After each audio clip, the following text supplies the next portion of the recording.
હત્યા કરવામાં આવતી હોવાની પોલીસ ફરિયાદ દાખલ થઈ રહી છે.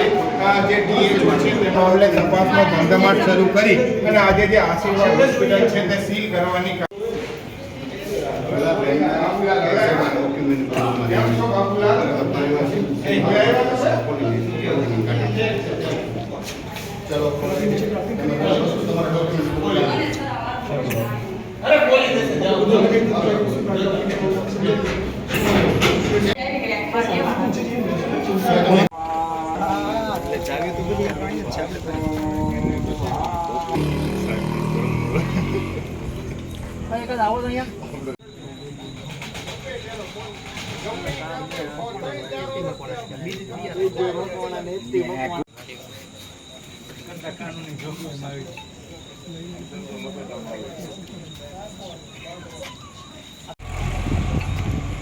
પેલા એની માથે ફાયર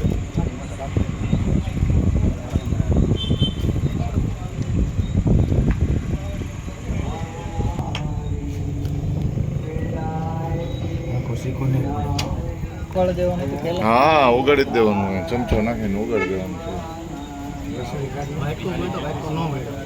છે.